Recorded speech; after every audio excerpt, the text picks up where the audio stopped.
E se a gente pensasse na vida de fé não como uma caminhada tranquila, mas sim como uma corrida de tirar o fôlego, urgente, cheia de propósito? É exatamente essa imagem poderosa que a gente vai explorar hoje. Olha só, o ponto de partida para essa nossa conversa é esse versículo de Hebreus. É ele que pinta o quadro, sabe? Uma corrida que exige perseverança, que pede que a gente se livre dos pesos para seguir um percurso que já foi traçado para nós. Então, para a gente entender bem essa ideia, vamos passar por 4 pontos. Primeiro, que corrida é essa? Depois, o que nos atrapalha no caminho.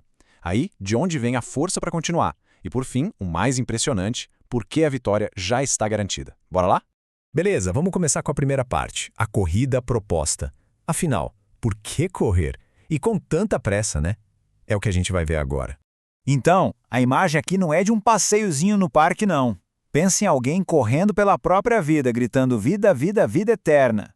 A urgência toda vem daí, da recompensa.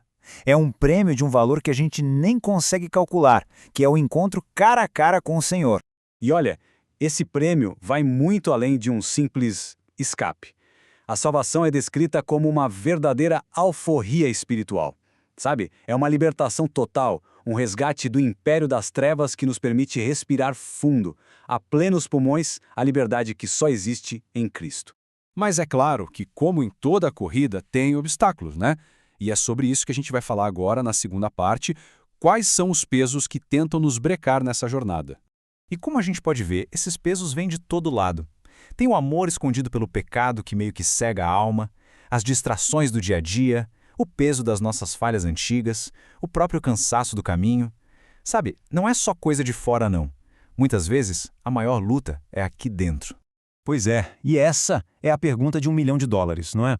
Quando parece que a força acabou, a ladeira só fica mais íngreme, de onde é que a gente tira fôlego para continuar?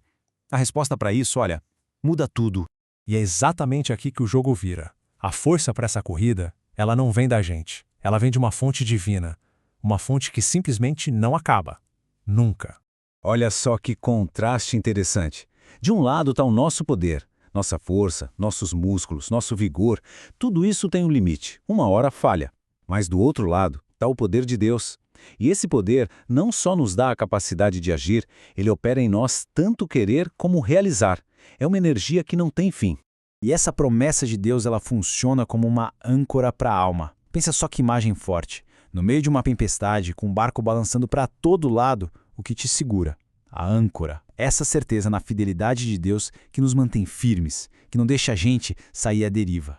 Então, o ponto principal é esse. Olha só, perseverar não é sobre ser um herói solitário. Não é sobre aguentar tudo no peito sozinho.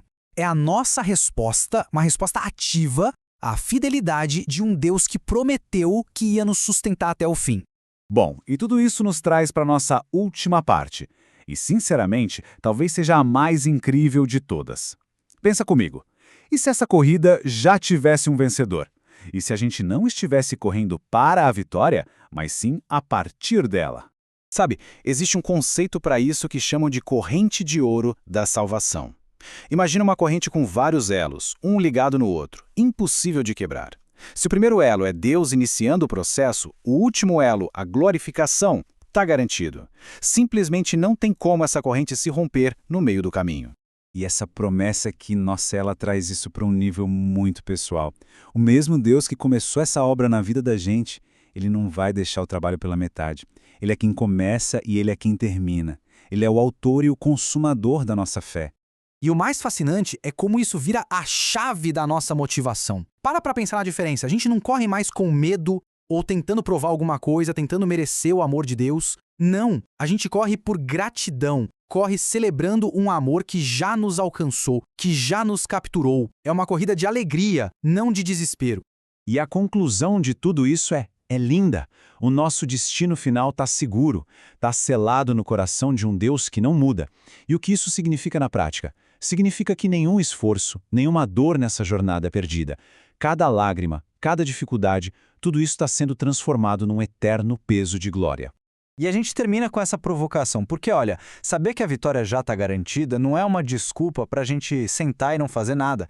Muito pelo contrário, é o que nos dá coragem para correr com ainda mais força.